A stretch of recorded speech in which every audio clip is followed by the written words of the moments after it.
My fellow Americans, Prime Minister Nakasone of Japan will be visiting me here at the White House next week.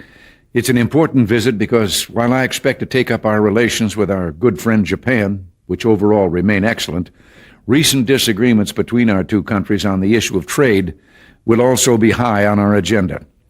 As perhaps you've heard, last week I placed new duties on some Japanese products in response to Japan's inability to enforce their trade agreement with us on electronic devices called semiconductors.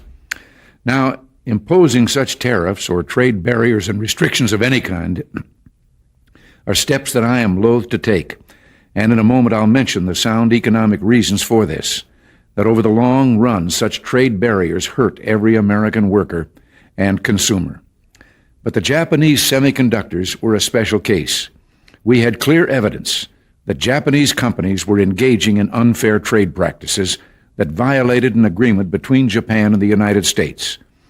We expect our trading partners to live up to their agreements. As I've often said, our commitment to free trade is also a commitment to fair trade.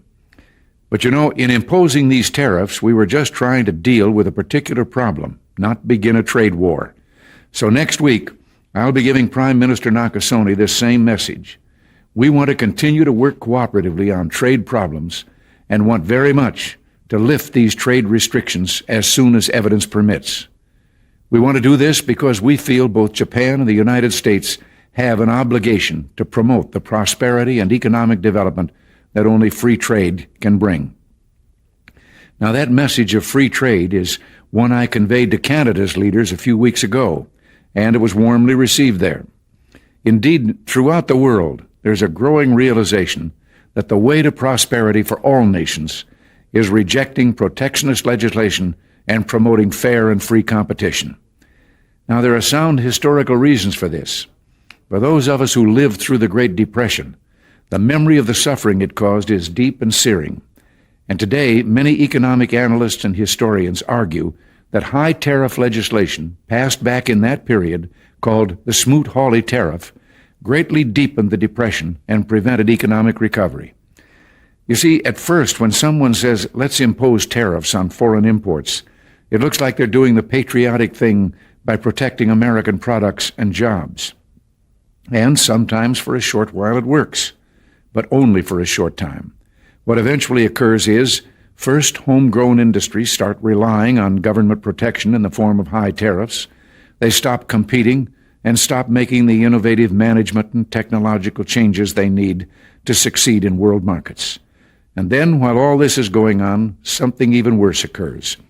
High tariffs inevitably lead to retaliation by foreign countries and the triggering of fierce trade wars. The result is more and more tariffs, higher and higher trade barriers, and less competition. So soon, because of the prices made artificially high by tariffs that subsidize inefficiency and poor management, people stop buying. Then the worst happens. Markets shrink and collapse, businesses and industries shut down, and millions of people lose their jobs. The memory of all this occurring back in the 30s made me determined when I came to Washington to spare the American people the protectionist legislation that destroys prosperity.